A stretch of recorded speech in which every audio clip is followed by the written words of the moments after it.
Hello friends, this is Deepak. Welcome to my YouTube channel DG Wellness. Today I am going to explain a very general and sometimes new supplement that is beta alanine. पहले देखेंगे beta alanine होता क्या है, कैसे कैसे process करता है body में, क्या क्या सोर्सेज हैं, डोजिंग कैसे रखनी है, क्या साइड इफेक्ट हैं, सब बताता हूँ मैं आपको एक एक करके।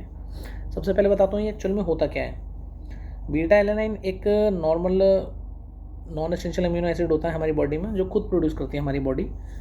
होता क्या है ये एक्चुअल में, एक जो हमारी बॉडी में बीटा कार्बन्स होते हैं उनसे जाकर के अटैच्ड होता है मोर देन अल्फा पार्टिकल जो एलानाइन के होते हैं। प्रोसेस की अगर जो मैं बात करूँ इसकी, तो प्रोसेस हमारी बॉडी में जब ये बीटा एलानाइन सप्लीमेंट होता है तो ये जाकर के एक histidine L histidine amino acid होता है उससे अटैच्ड हो जाता है।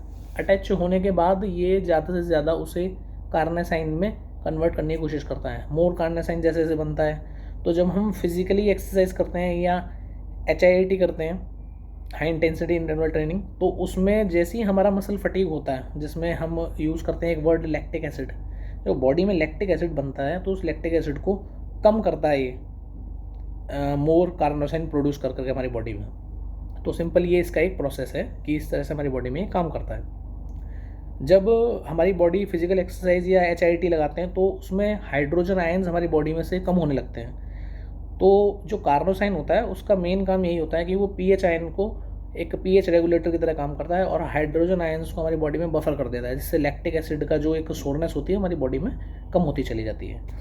अब आते हैं इसके सोर्सेज बेसिकली इसके सारे जो भी हैं नॉनवेज फूड, जितने भी सी, पोर्क, रेड मीट, फिश, इन सभी में ये अच्छे खासी क्वांटिटी में आता है।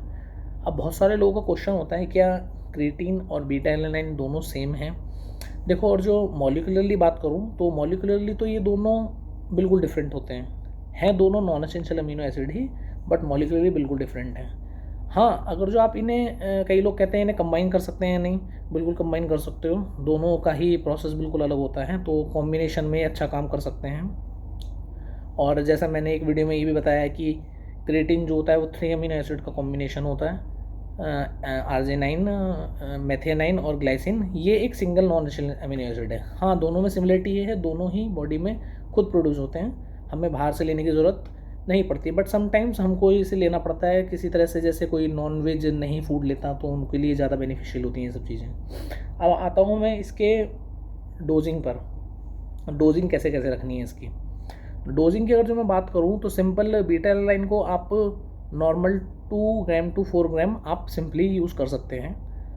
और फिर अगर जो इसके में एक सिंपल छोटे से साइड इफ़ेक्ट की बात करूँ तो साइड इफ़ेक्ट भी देखने को मिलता है इसका, और वो सिंपल सा साइड इफ़ेक्ट है, एक टर्म यूज़ होती है पैरेस्थीसिया, जिसको हम नॉर्मल अपनी लैंग्वेज में बोलते हैं टिंगलिंग।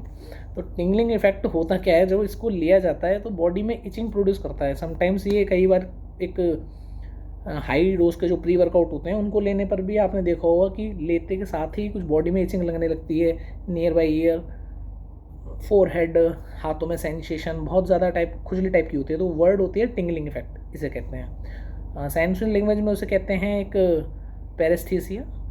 तो होता क्या है बेसिकली, दैट कैन बी अटेन्यूटेड। ये एक लो डोज पे जैसे आप जाते हैं, ये सस्टेन रिलीज करने के लिए धीरे धीरे वो गायब हो जाती है। बिल्कुल नेचुरल प्रोसेस होता है, इसमें कोई ऐसी घबराने वाली बात नहीं है। तो जहाँ आप 2 ग्राम से लेकर 6 ग्राम तक ले रहे हैं या 4 ग्राम तक ले रहे हैं, तो उसको लो डोज कर दो 1.5 ग्राम तक, तो ये इफेक्ट ऑटोमेटिकली कम हो जाता है। ठीक है, तो इसके डाउट्स अगर जो किसी भी तरह के हों आपके, तो सिंपल आप कमेंट बॉक्स में नीचे डालना, मैं इसका आंसर करूँगा जैसे भी होगा। और फर्दर एक नए सप्लीमेंट्स और नए उसके प्रोसेस, डोजिंग, सब चीज़ के बारे के साथ में हम दोबारा मिलेंगे। Till then take care, bye bye.